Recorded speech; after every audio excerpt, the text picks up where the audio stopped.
Hi, welcome back to Cambridge InsideOut. I'm Judy Nathans. And I'm Robert Winters. So we were chatting a bit about things that went down at our relatively short city council meeting last night, March 18th. One of the things probably, I'd like to mention straight up front was that, this, for those that don't know, under the planning charter under which we operate, the city council technically gets to hire exactly 3 people. Right? The city manager, the city clerk, and the city auditor. Now, in fact, it's a little more than that. More by tradition, not so much in the letter of the law, the city council is often asked to vote to approve the deputy city manager. But honestly, that's kind of not really. I mean, in principle, I think the manager could just appoint a deputy city manager, and that would be Is that true with city department heads too? Yes, the city council has no say whatsoever in who gets to be city department heads, and that's all done very intentionally because it could be very political. It was a real strong history of political patronage. Meaning, if you vote for me, if I'm elected here, I'm going to make sure that such and such a person. Well, it probably happens on a lower level. People do hire their. I think, I don't think the planning charter and the prohibition against political patronage is an absolutely, iron wall. There's influence, certainly, and if you happen to be an elected official and you are more friendly and you drop a nice word to the manager or whatever, I'm sure there's a little bit of favors that go back and forth. But that's totally tolerable. But also within your own department, you might hire a friend of. That could happen. Works, right? Right? It's absolutely true. But the thing is, the authority still for hiring ultimately falls to the manager. On every position?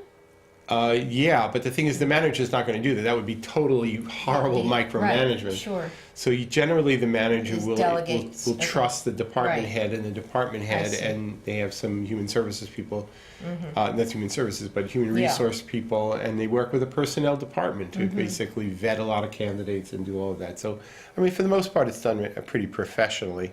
But one of the 3 positions is the city auditor, which, it's a little bit of a mystery about what the role of the city auditor is these days.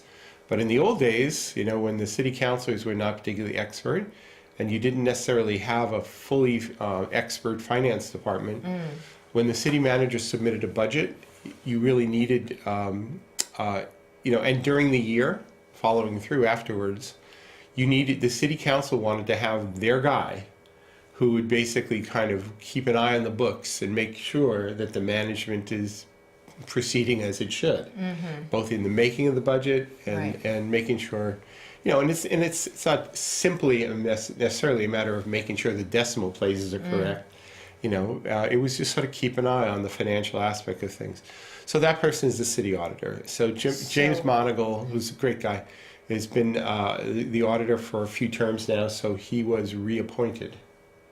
Actually, I might have looked away, but there was a city council order calling for the reappointment of him. So now, how is that different than but what was Louis Di Pasquale before he was? Louis worked within the finance department, and he was the director of finance, which is appointed by the city manager. Yes, so he was the deputy city manager in charge of finance, just like Iram Farouk is the deputy city manager, or I shouldn't say deputy.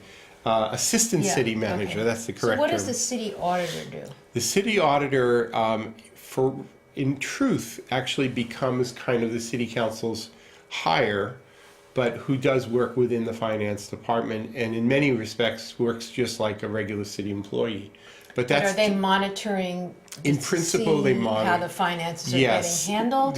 Ultimately, but not making decisions about the finances. No. But the city council, if they wanted to, they could redefine the role of the auditor and have the auditor be much more of an activist type of auditor, like sort oversight? of doing more oversight.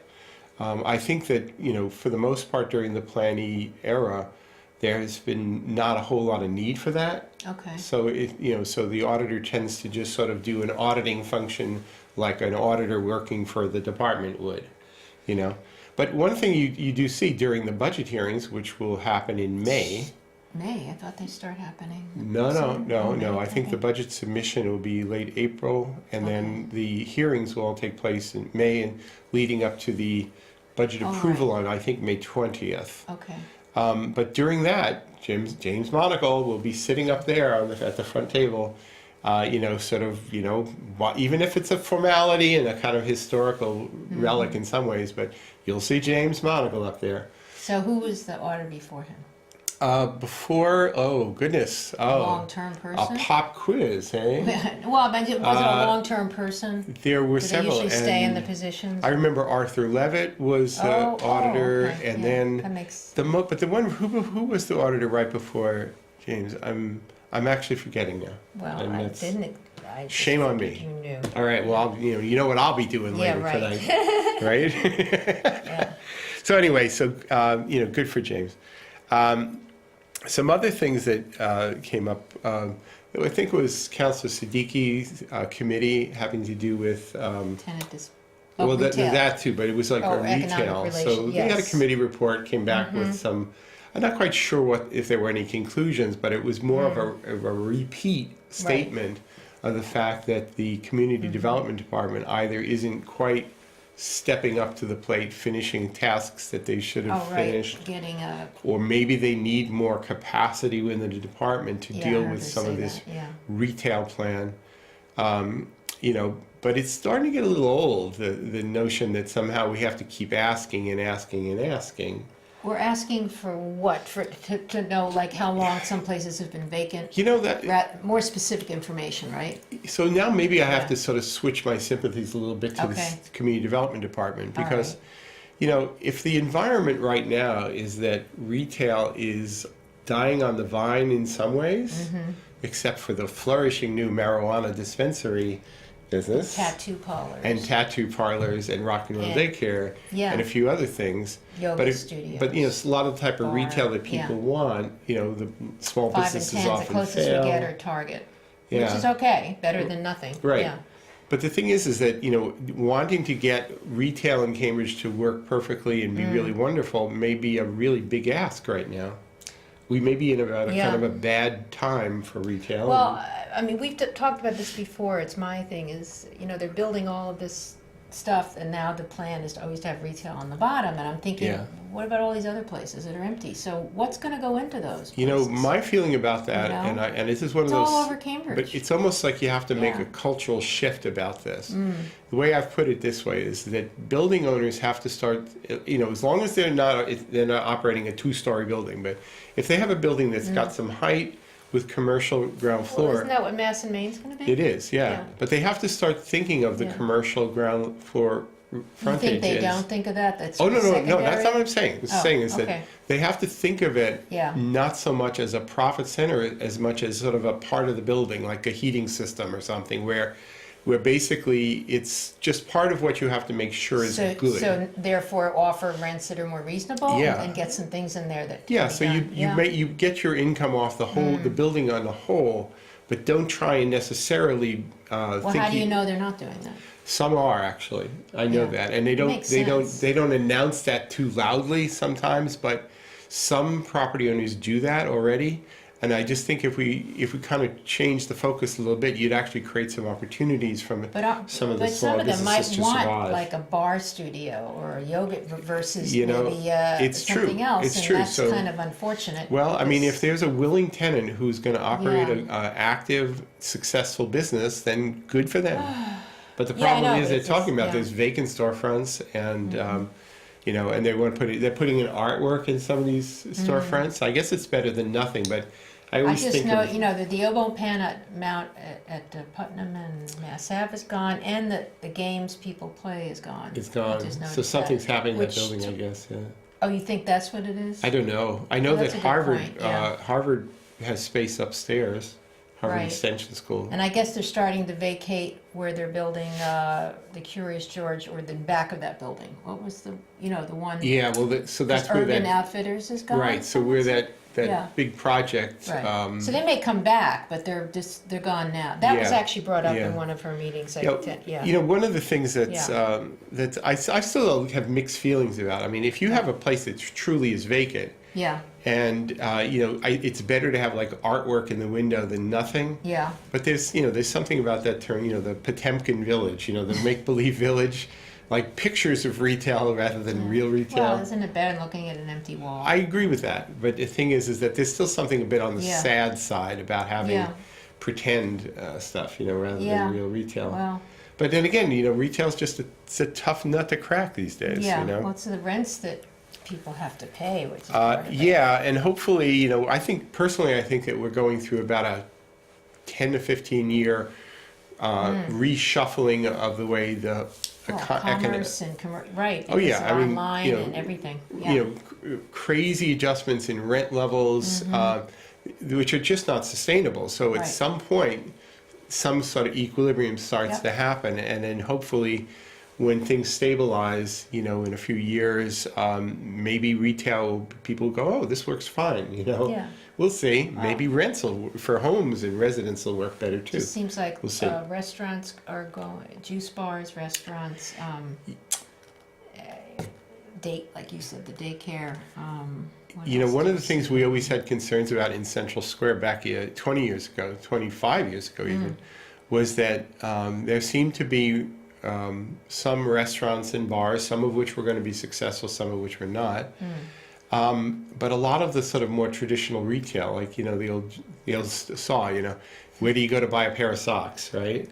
Is it, right. So there were places like that in Central Square. Well, you can, Target at least, you can buy a pair of socks. I know. It's not unreasonable. Right, but it's sort of like when supermarkets disappear and are replaced by convenience stores that have a limited supply of groceries. Well, a lot of these supermarkets though also are carrying that kind of stuff. Yeah. So things are redefining themselves to some degree, but the days of being able to one-stop shopping. Listen, we all remember going into the Woolworths. You could buy lunch, a parakeet, and some socks. Parakeet, okay. You used to be able to buy parakeets in Woolworths, right? So some of the outer towns still have. There's a place in Belmont, I think, that still has a store. I think in the smaller communities where you still have a little main street, there's some places, maybe because they own their buildings, they're surviving. But I haven't heard anything come out of a retail report or recommendations, even at some of those committee hearings that we went to, that really have a great vision for how retail is really going to be. So because I think they don't know. I don't think they know, and that's why if I was the community development department and I had some counselors saying, well, where's the report? Where's the report? And is that what they want to know from them? I thought they just want to know what's the status of these places.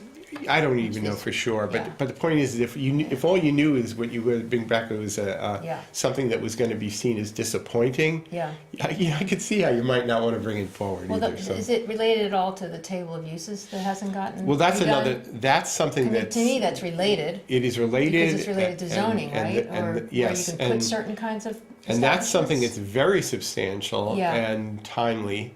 Is to just come back and basically say, listen, there are certain commercial zones where if a person's going to operate, for example, in Central Square, a dentist's office, that they shouldn't have to go for a variance, or if they want to serve cheesecake rather than bagels, they shouldn't have to go to the Board of Zoning Appeals. And those are the things that really have to be changed. They're very archaic. Some of them are just ridiculous, and I don't personally see any rationale for waiting because you could change them again in the future. Right. But in the meantime, opportunities are lost, and I just think we should do something. Make it so. Yeah. So. Oh boy. Just one quickie here. I don't know if I have the time, the date of it here. Actually, I think I do. There's one of my favorite events, personally, that happens every year, is that the city does a kind of a celebratory event. I think it's in May. For the Outstanding City of Cambridge Employee Awards. Now, I have to say, it's the main people who come to these things are city employees and their families. Yeah. But I go to them pretty ritually. Because there are a lot of these people who are getting awards who I've known and I've interacted with over the years, and I'm really, really happy for them. Okay. And it's actually a pretty emotional event for some folks too. But anyway, so for those that anybody can actually nominate a city employee for such awards. I think the deadline for submissions is April 12th, so there's plenty of time to do it still. And the awards will be awarded at a special awards ceremony on. Is that this? Yeah, we could show it right here, right? So, Okay. so there's a list of criteria that one could use to sort of, to basically give you an idea of what they're looking for. Mm-hmm. But let me tell you, this runs from department heads down to laborers working, haul and trash for the Right. Public Works Department. This is Right. this is definitely not sort of snob appeal award. Right. It's every level of worker working for the city of Cambridge, from top to bottom. Yep. So, and I just think it's a great Yeah. thing. By April 12th, and you can do it online. It says You can right do it there. online, Yeah. exactly. And, as I say, the award ceremony will be on Friday, May 10th. May 10th. Right. Okay. But, I just thought that was something nice. that's Yeah. worth, don't just gripe about the city, come and celebrate when people actually do a great job. So anyway, that's something worth mentioning. There are a few things that I maybe we could mention here on the city calendar that are coming up. I don't know how arcane zoning related ones are to everybody, but tonight at the planning board, there's actually the first public hearing for the zoning petition that was filed by the trustees for the Cambridgeside Galeria. Oh. Which, What's that gonna do? which actually, I mean, not enough people, maybe down in East Cambridge, they're talking about it, but the thing is that that's basically just been like a retail mall since it was first set up, Where are we talking now? Oh, the gallery. down around Leechmere Canal. Oh, the they Galleria. want to redo that, kind of what they're doing over, have you seen Arsenal? The old. Yes, I have. That's what they're doing over there. So yeah. that's a trend that's happening all over the place, Yeah. that pure Converting retail malls into are, residential, There's some commercial, residential, with retail at the bottom. right, Yeah. and having it be sort of a Mixed use. mixed use. People have their services there. Yeah, and there's also some design changes in the way the whole thing could operate. Right now it's sort of like there's just this wall on First Street. So this Right. is it, the Cambridge PUD, is that Yeah, what it is? so it's having its first hearing tonight Yeah. at 6:30 at the planning board up at the City Hall Annex. And later on, I think in April, is the City Council's Ordinance Committee will then give it their hearing as well. One of the things that's actually kind of interesting about this one, first off, there's potential controversy in that some of the parking of the Galleria Oh, Mall that was, yeah. that was part of the plans for where the courthouse building Exactly. is. And honestly, I don't know what's happening with the courthouse now. And That a lot I of haven't the heard people anything that live more around about it. there have issues around that. Yeah, Yeah. So, But the thing is that keep it on your radar because something happening with the courthouse, if something decent comes out of it, together with something decent happening at the Galleria Mall, which are like a block and a half away from each Right. other, actually has the potential to completely reshape that area, True. redefine it in a lot of ways. Yeah. And some people may like that, some people may not like that, but Yep. but I think it's something really worth paying attention to. So much development going on. Yeah, but some of these things are No, I really, mean, it's they're okay, but- reshaping of existing Yeah. developments, oftentimes for the better. So I'm going to be hopeful about it. One of the things that's kind of an interesting twist to this one Yeah.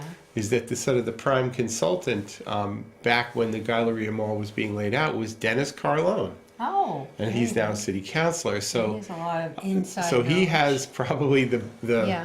the best seat in the house. Good reason So, to keep him on board, I guess. So no, this is his Yeah. expertise, and I Yeah. think somebody with There's those nobody skills else is, on the council no, that has that, right? that's No. exactly right. Yeah. So, I always said this, even with Volpe, I said there are Yeah. times when it's time for somebody like Dennis Carlone to step up and sort of be the man of the hour. And I think this is definitely such a He's the time. man of the, yeah.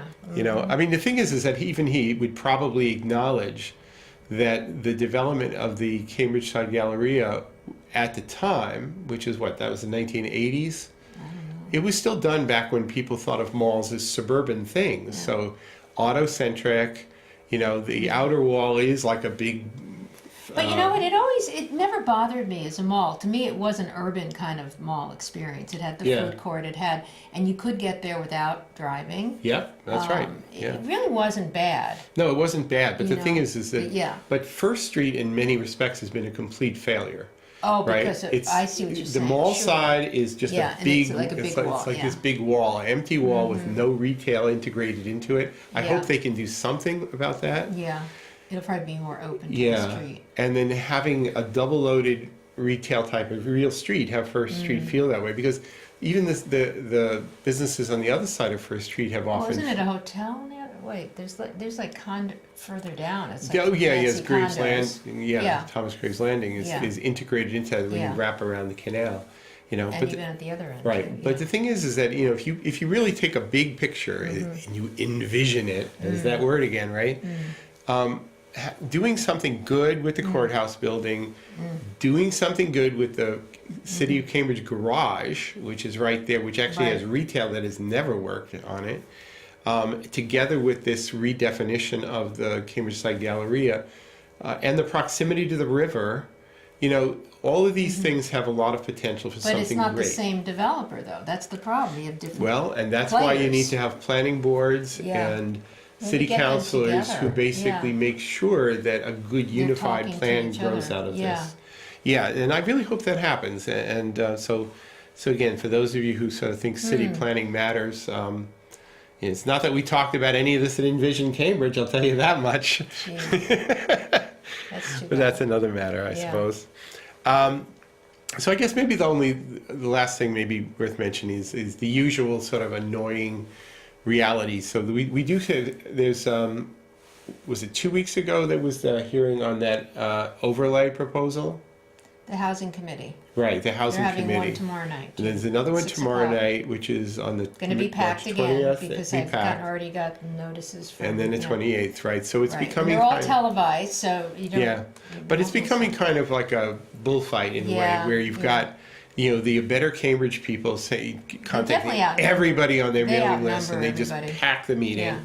you know, and then they say, see, this is what the people say, right? Well, But then, in their defense, I do see different kinds of people actually under that umbrella. Both long-term Cambridge residents, and it's not just. well, I you think, know. well, it's not just the ABC people who are Yeah. pulling them out. It was Right, also, that's true. you know, the Justice Start group has their own list Oh, do too. they? 'Cause- Okay. Yeah, because I see a lot of the same faces of the ones which show up at the Community Preservation Act meetings, arguing in favor of Okay, 80% of I didn't know that. CPA money All right. for housing projects. You know, but anyway, so anyway, there's a lot of just sort of competitive seat filling that seems to be happening at these hearings now. And this is really just the preliminary, because once the Housing Committee finishes with their series of 3, then they still have, somebody has to propose some actual hard zoning language, Right. and then has to go through the ordinance committee process, and you know we'll see where it goes. It is absolutely becoming a very politicized matter So many misfacts too. I mean, on all sides. Yeah. And you know, so last night there was, you know, and there's been some modifications to the original proposals. So so when people are objecting to or supporting one thing, that thing they like or dislike may not even be what's on the table right now, which doesn't help. yeah.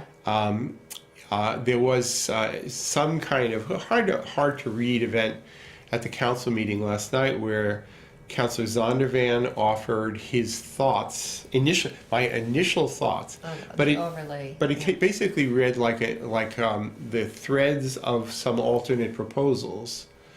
You know, like saying, well, this should be concentrated on the corridors, some major Well, they've already corridors. said that kind of anyway. That's not Well, new, is no, it? see, that's a confluence of things. I'm confused. So the Envision process was Yeah. talking about how new development in Cambridge should be concentrated along the corridors and in the squares. Yeah. And that was completely separate from the discussion True. that grew out of the housing working group about where you should put in some of these new public housing Which was more units. to change zoning. And Right. Stuff. Okay. So now when people say, well, we should be doing along the corridors, they're kind of conflating the two, Yeah. which I think is kind of wrong-headed.